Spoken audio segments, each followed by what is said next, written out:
नमस्कार। पटना की सड़कों पर छात्रों का आना और उस पर राज्य सरकार का इस तरह का अनैतिक अमानवीय व्यवहार है। सबसे पहले तो हम यह जानने की कोशिश करेंगे कि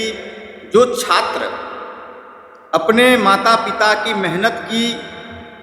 मजदूरी की कमाई पर पढ़ाई करने के लिए पटना में रहते हैं, उन्हें सड़क पर उतरना क्यों पड़ता है?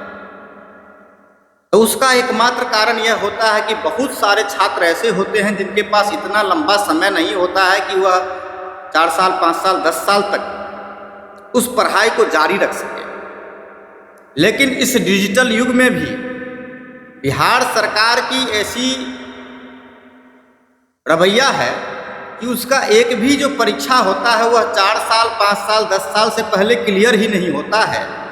और कोई भी जो परीक्षा होता है वो ना तो समय पर फॉर्म निकलने की तिथि निर्धारित होती है। 4 बार 5 बार 10 बार बिना एग्ज़ाम कैंसिल हुए कोई एग्ज़ाम होता नहीं है। यदि गलती से कोई एग्ज़ाम हो जाए तो उसमें धांधली के कारण उसे कई बार कैंसिल करने पड़ते हैं। और इस परिस्थिति में जो सामान्य परिवार के बच्चे पटना में रह कर के मेहनत कर रहे होते हैं या अन्य शहरों में रह कर के मेहनत कर रहे होते हैं, अपनी बारी का इंतज़ार कर रहे होते हैं, उनको ऐसा लगता है कि मेरे परिवार का संघर्ष और मेरा वर्षों का तपस्या त्याग कहीं संघर्ष में ही दम न तोड़ दे। फिर वह इस चिलचिलाती धूप में सड़क पर अपने हित अधिकार के लिए आते हैं, और जब उनके साथ व्यवहार अनैतिक और अमानवीय होता है तो स्वाभाविक रूप से जो हम जैसे संघर्षशील लोग हैं, जो उन्होंने शिक्षा के लिए संघर्ष किया है, जिन्होंने उस संघर्ष की परिस्थिति से आगे निकल करके अपने लिए एक रास्ता ढूंढा है, वह उनकी छात्रों की मनोवृत्ति मनोभाव को समझ करके पीड़ा महसूस करते हैं। सरकार को चाहिए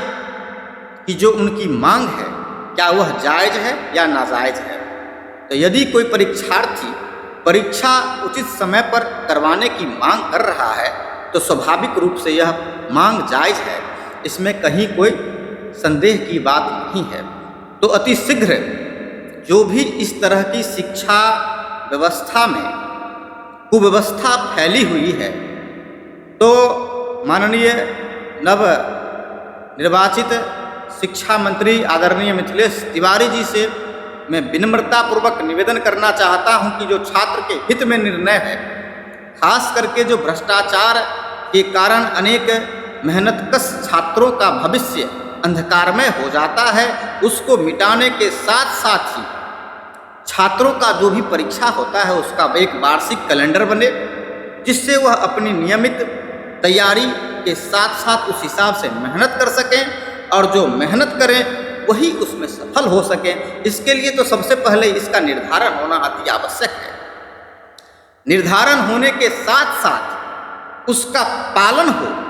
कठोरता से पालन हो, इस पर भी ध्यान देने की आवश्यकता है, ताकि जो लाखों करोड़ों छात्र नौजवान इस परिस्थिति में अपनी उच्च शिक्षा को, अपने सपनों को साकार करने के लिए संघर्ष कर रहे हैं, उनका भी स्वप्न साकार हो सके। जय हिंद, वंदे मातरम।